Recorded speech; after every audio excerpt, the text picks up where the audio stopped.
छोटी दिवाली की रात थी। शहर की गलियां हल्की हल्की रोशनी से जगमगा रही थी, लेकिन कुछ कोने अब भी अंधकार में डूबे हुए थे। उसी गली के एक छोटे से घर में दीपमालिका अपनी माँ और पिता के साथ रहती थी। उसकी माँ बीमार थी और घर की आर्थिक स्थिति बेहद कमज़ोर। फिर भी दीपमालिका के दिल में एक ही इच्छा थी कि इस बार छोटी दिवाली पर उसकी माँ की आंखों में मुस्कान खिल जाए। वही उसी गली में चिरंजीव नाम का एक युवक रहता था। वह मिट्टी के दिए बनाकर बेचता था। खुद के पास कुछ नहीं था, लेकिन उसके भीतर दूसरों के लिए प्रेम और सेवा की ज्योति जलती रहती थी। एक दोपहर दीपमालिका उसकी दुकान पर पहुंची। वह बोली, चिरंजीव भाई, क्या आप मुझे कुछ छोटे दिए दे सकते हैं? मेरी माँ बीमार है और मैं चाहती हूँ कि उनके कमरे में भी रोशनी जले। चिरंजीव मुस्कुराया। उसने कहा, दीपमालिका, यह दिए तुम्हारे लिए हैं। पैसे की चिंता मत करो। दिवाली का असली दीप तो वह है जो किसी के दिल में जलता है। दीपमालिका की आंखें नम हो गई। उसने दिए लिए और दौड़ते हुए घर पहुंची।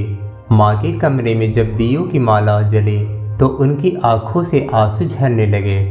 माँ बोली, बेटी, दिवाली केवल रोशनी का त्योहार नहीं है, यह प्रेम, समर्पण और संतोष का पर्व है।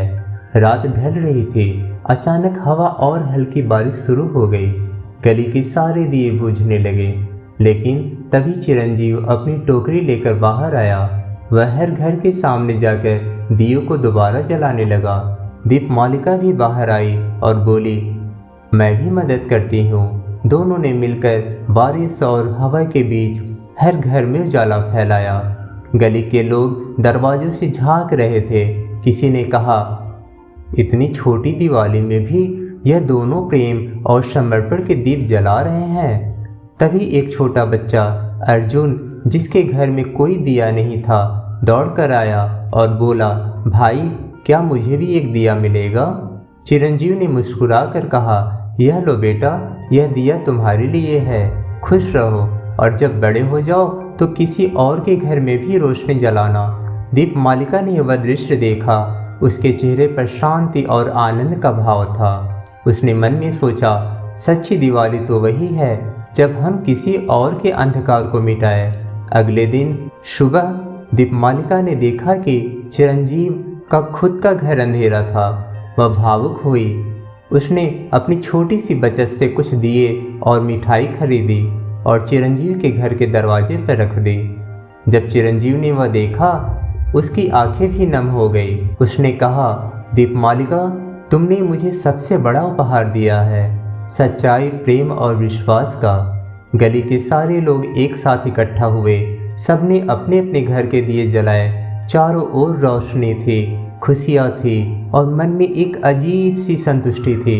छोटी दिवाली अब केवल दीपक जलाने का पर्व नहीं रही, यह बन गई प्रेम, त्याग, समर्पण और संतोष की प्रतीक। दीपमालिका ने जाना, सच्चा सुख दूसरों की खुशी में है। चिरंजीव ने जाना, सेवा ही सबसे बड़ा धन है। और छोटे अर्जुन ने जाना, छोटे छोटे दीपक भी अंधकार को मिटा सकते हैं। और इस तरह एक छोटी दिवाली ने 3 जीवन बदल दिए, दीपमालिका, चिरंजीव और अर्जुन के। कहानी का संदेश यही है, सच्चा प्रकाश तब आता है जब हम दूसरों के लिए जलते हैं। आप सभी को छोटी दिवाली की शुभकामनाएं।